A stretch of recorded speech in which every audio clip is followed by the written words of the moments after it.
Okay, so at what point are we gonna run out of Stephen King stories to adapt into films? Let's talk about the life of Chuck.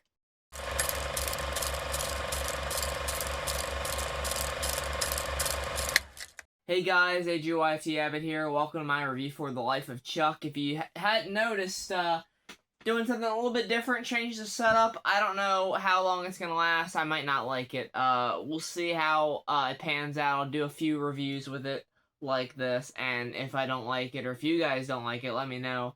And I'll just go back to the green screen with the images behind me. But I figured it's better to just kind of let me show off a bit more of my personality here and my my love of film. We got popcorn buckets, we got decor, we got Ghostface here, but outside of all that, we are here to talk about Mike Flanagan's new film, The Life of Chuck, which is an adaptation of a Stephen King story.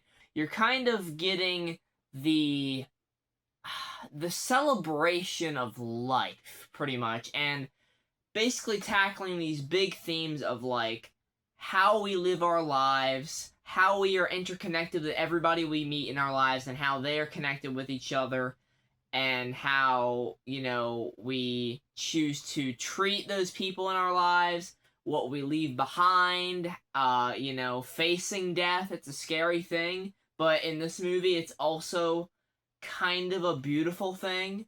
With that said, I don't think I'm going to go into spoilers for this movie in this review, because there's very little to actually spoil, except for something that happens near the end of the film. Overall, guys, The Life of Chuck is a beautiful film. It has some gorgeous shots in it. You have the music swelling up and giving me the feels, because I'm a kind of guy that when a movie has music and has these moments and they pair that music and those moments just right, it gets emotion out of me. And I did get emotional during several points of this film. I got emotional watching the trailer, just seeing how, I don't know, just how, I don't know what the word is, just like, you feel a general warmth from that trailer, and you feel it from this movie, where you have a great cast here. You have Tom Hiddleston as Chuck, you've got, Chiwetel Ejiofor, I'm sorry if I butchered his name there, he's Baron Mordo from the Doctor Strange films. You've also got Karen Gillan, Mark Hamill, Carl Lumbly.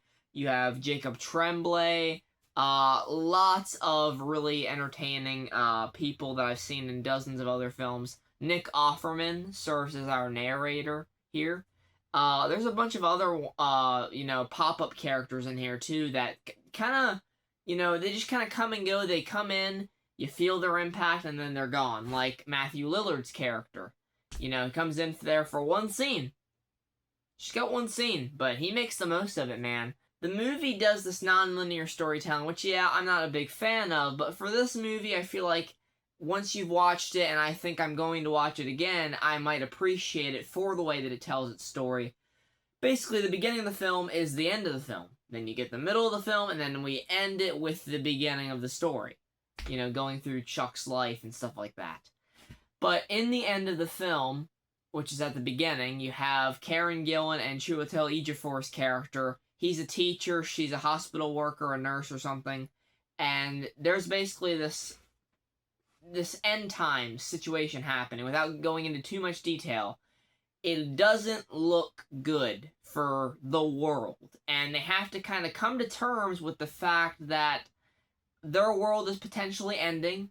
Their lives are potentially coming to an end, and are they happy with the way that they spent their lives?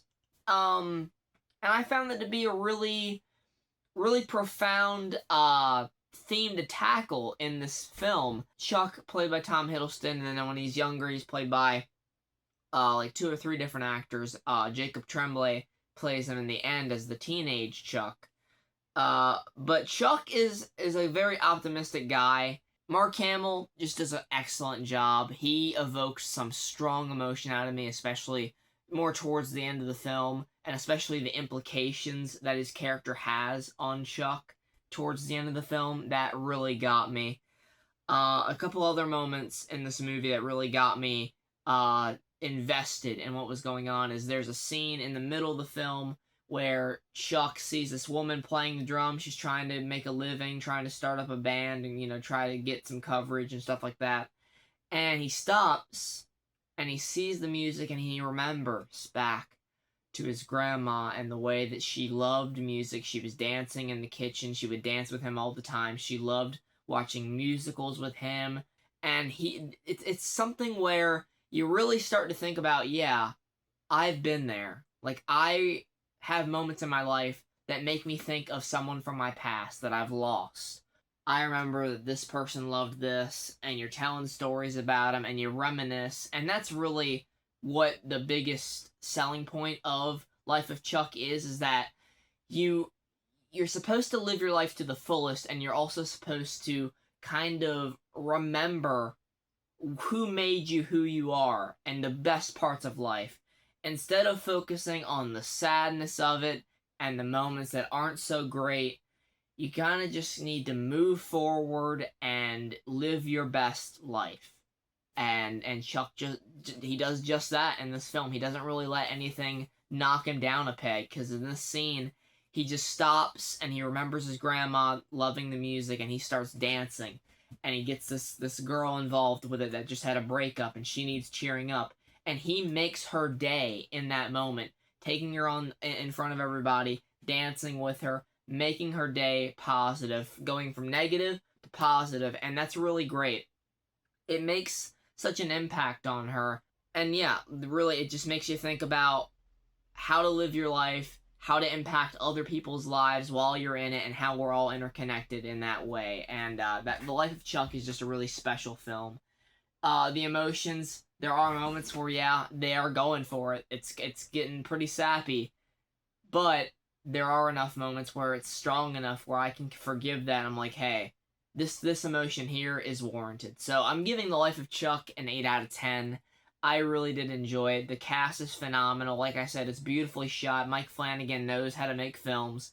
The way that it's written is excellent. I haven't read the short story, but I can imagine Stephen King believes that they did this one good. They did him proud on this one. I would like to think so.